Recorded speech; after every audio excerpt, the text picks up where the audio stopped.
사랑하는 형제자매 여러분, 하나님의 은혜와 평강이 여러분의 삶에 가득하기를 기도합니다. 오늘 우리는 믿음의 여정 속에서 마주하게 되는 깊고도 어려운 질문들에 대해 함께 묵상하는 시간을 갖고자 합니다. 한 목사님의 진솔한 간증과 성경에 대한 깊은 통찰을 통해 우리의 믿음이 어디에 뿌리를 두고 있는지, 그리고 이 혼란한 세상 속에서 어떻게 진리를 붙들고 살아가야 할지 함께 나누려 합니다. 이 말씀이 여러분의 마음에 깊은 울림을 주고 믿음의 길을 걷는데 큰 힘이 되리라 믿습니다. 만약 오늘 이 이야기가 여러분에게 은혜가 된다면 좋아요와 공유를 통해 더 많은 이들에게 이 귀한 복음의 빛이 전해질 수 있도록 함께해 주십시오. 여러분의 작은 손길 하나하나가 누군가에게는 인생을 바꾸는 하나님의 귀한 도구가 될 수 있습니다. 이제 주님의 말씀에 귀를 기울이며 우리의 영혼을 채우는 귀한 여정을 시작하겠습니다. 오늘 첫 번째 질문은 한 목사님의 개인적인 구원의 간증에 대한 것입니다. 어떻게 이 신뢰할 수 있고 역사적이며 강력한 책, 바로 성경이 당신의 삶에 들어와 구원으로 이끌었는지 듣고 싶습니다. 저의 간증은 한마디로 은혜로 구원받은 죄인이라는 것입니다. 그리스도께서 저를 죄에서 구속하셨다는 것이 제 간증의 전부입니다. 저는 기독교적인 환경에서 자라지 않았습니다.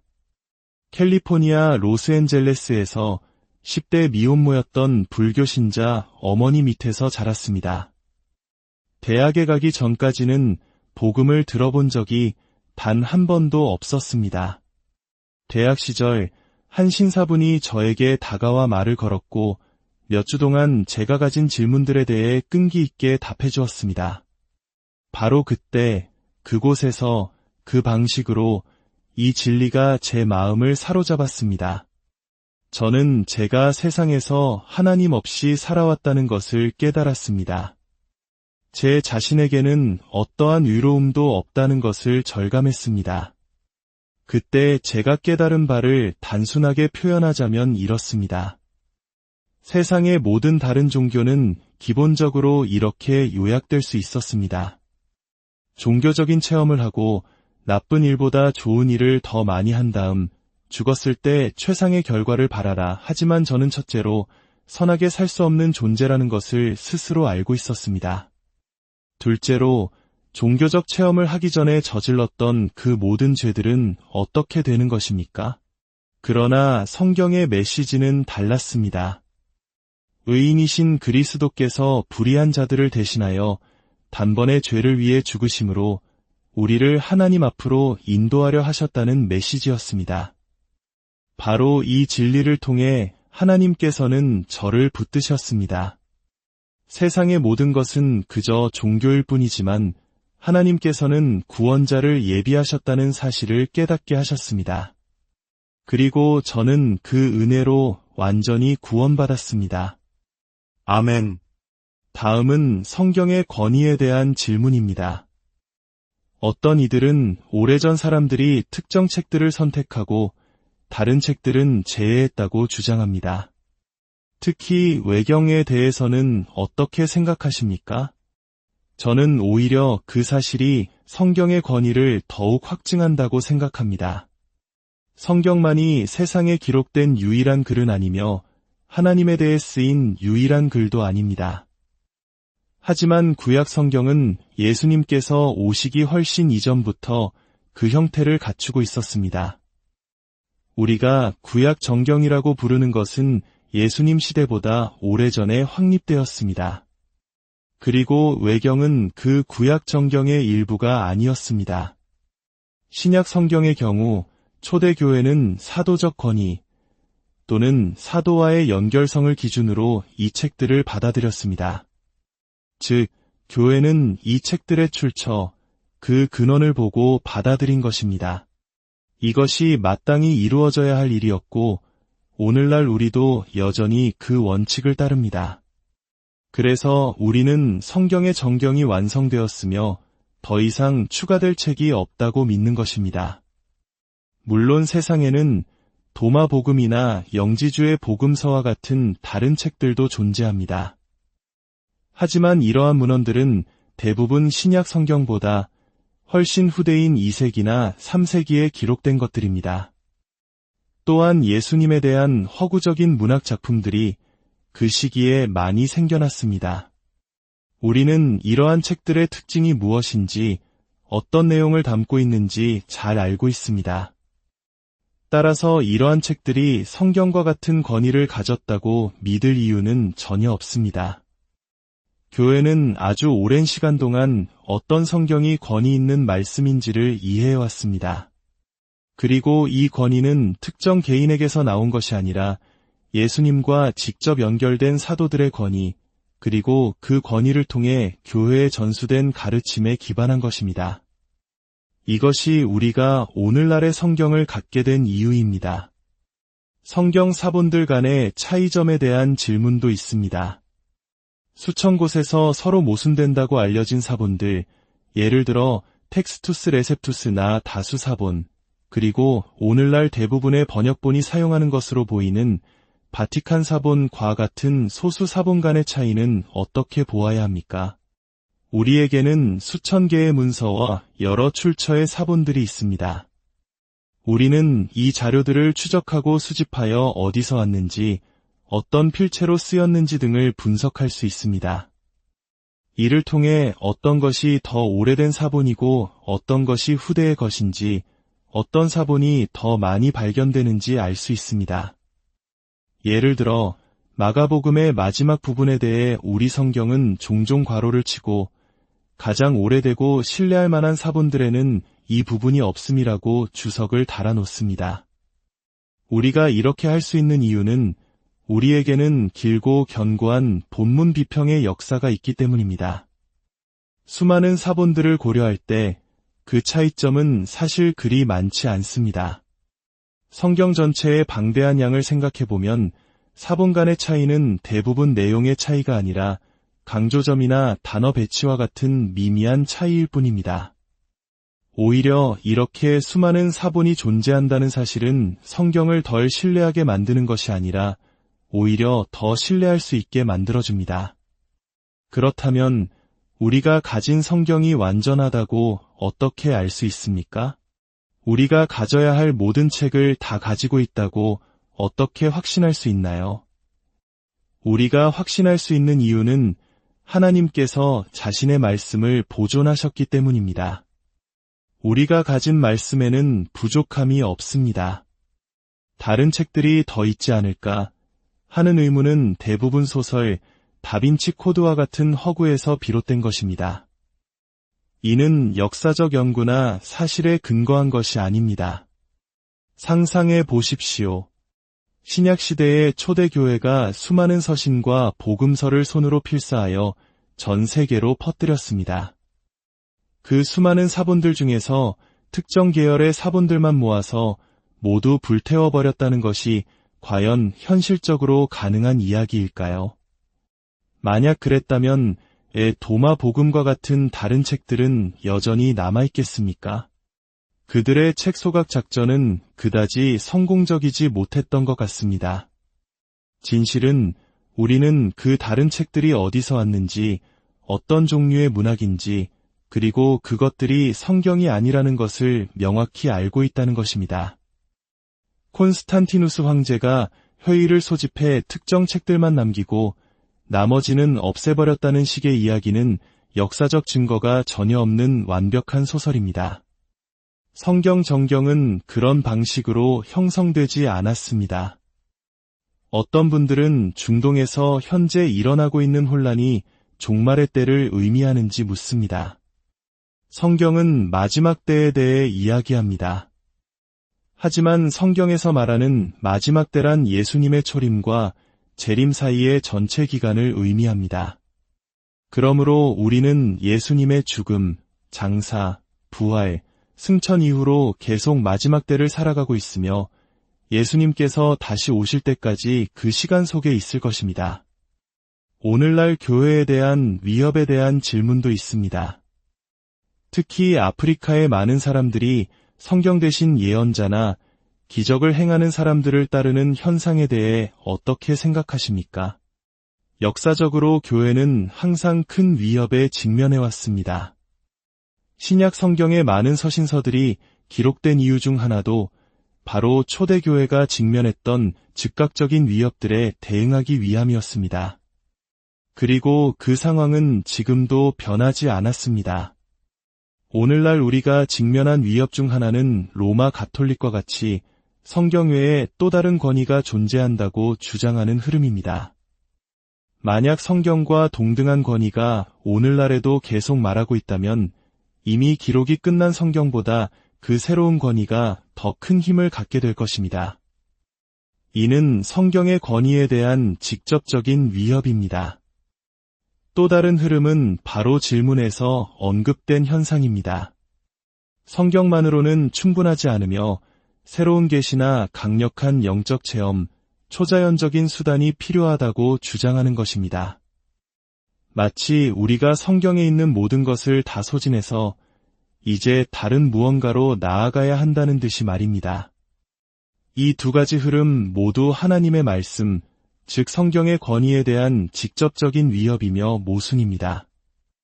이러한 문제들은 세상 어느 곳에서나 존재하지만 특히 어떤 지역에서는 더 심각하게 나타나기도 합니다.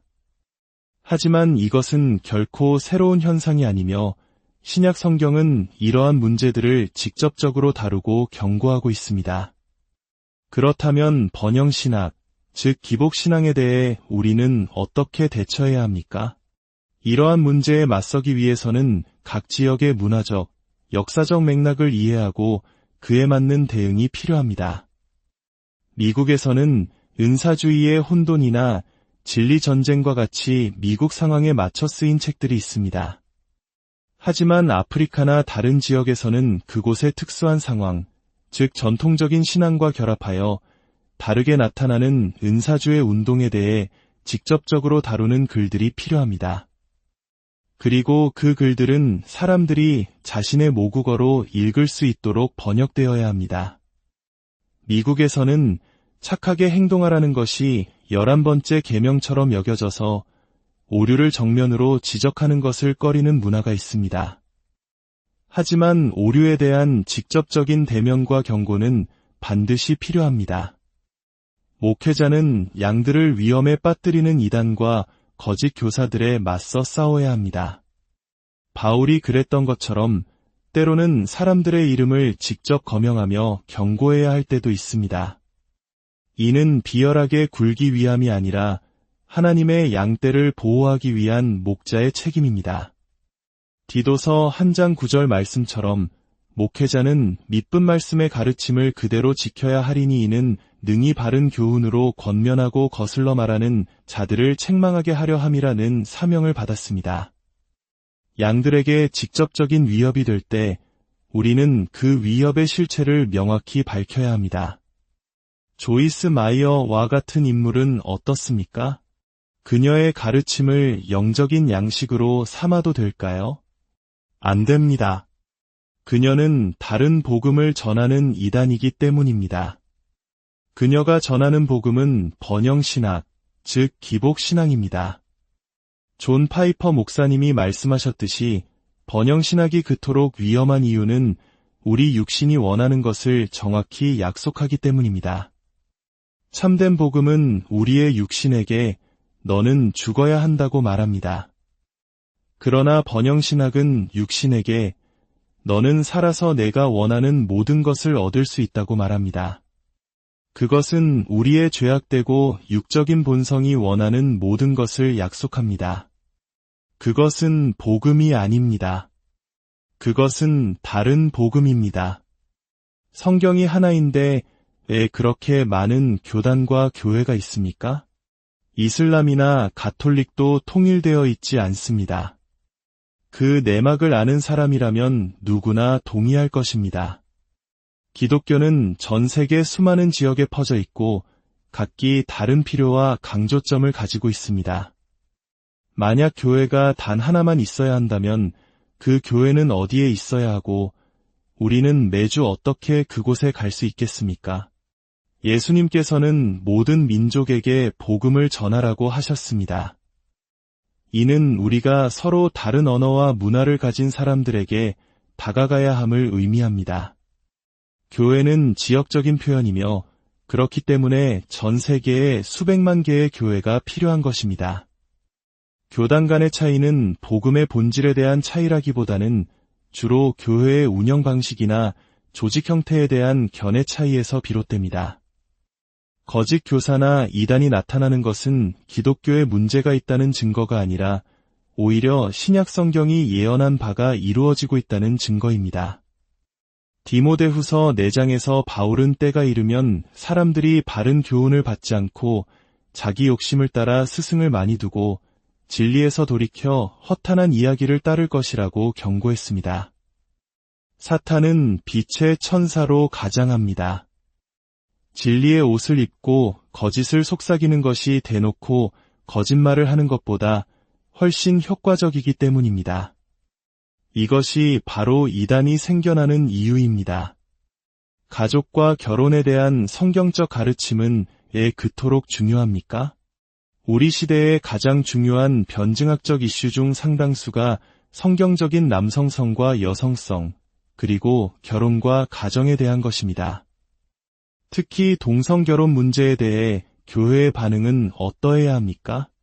성경은 결혼을 모든 사람 가운데서 귀하게 여기라고 말합니다. 그러나 동성결혼은 결혼을 귀하게 여기는 것이 아니라 하나님에 대한 신성모독이며 가장 악한 종류의 죄악입니다. 동성애는 다른 죄들과는 구별되는 독특한 죄입니다. 첫째, 그것은 하나님께 가증한 일로 명시된 몇 안 되는 죄 중 하나입니다.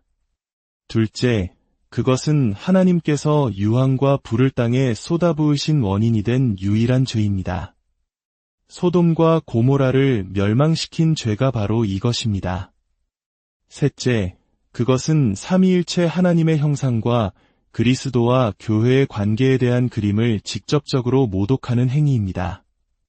넷째, 로마서 1장에서 문화의 타락 과정을 설명할 때 바로 이 죄에 대해 바울은 그들의 잘못에 합당한 대가를 그들 자신이 받았다고 말합니다. 이 죄는 인간 안에 있는 하나님의 형상을 직접적으로 거스르는 행위입니다. 이것은 개인과 문화, 사회에 파괴적인 영향을 미치며 결혼 자체의 정의를 훼손함으로써 문화의 미래를 위협합니다. 우리는 이 문제에 정면으로 맞서야 합니다. 교회 안에서 여성의 설교에 대한 입장은 무엇입니까? 디모데전서 2장 12절은 명확하게 말합니다. 나는 여자가 가르치는 것과 남자를 주관하는 것을 허락하지 아니하노니 오직 조용할지니라 성경이 그렇게 말씀하시기 때문입니다. 어떤 사람이 특정 분야에 은사가 있다고 느끼는 것만으로 성경적인 자격 요건을 뒤엎을 권리가 주어지지는 않습니다. 장로의 직분은 한 아내의 남편이어야 한다고 명시되어 있으며 이는 남성에게만 주어진 직분입니다. 따라서 여성이 교회에서 가르치거나 남성이의 권위를 행사할 여지는 없습니다. 마지막으로 크리스천 힙합 문화에 대해서는 어떻게 생각하십니까? 저는 힙합 문화의 팬이 아닙니다. 저는 힙합이 복음에 반하는 문화를 가지고 있다고 믿습니다. 저는 힙합이 태동하고 자라난 로스앤젤레스의 갱단 문화 속에서 자랐습니다. 힙합 문화는 그래피티, 속어, 공격적이고 오만한 태도 등 여러 요소로 이루어져 있습니다. 많은 부분이 여성을 비하하고 남성조차도 품이 없게 만듭니다. 우리는 문화가 제공할 수 있는 가장 높고 선한 것을 추구해야 합니다. 특정 하위 문화에 속한 사람들에게 복음을 전해야 하지만 교회를 그 열등한 하위 문화의 수준으로 끌어내려서는 안 됩니다. 저는 힙합 문화 교회보다는 80년대 소프트 락 문화 교회를 원하지 않는 것과 같은 이유로 원하지 않습니다.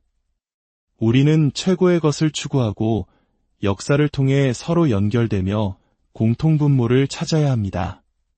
힙합 문화는 그러한 역할을 하지 못합니다.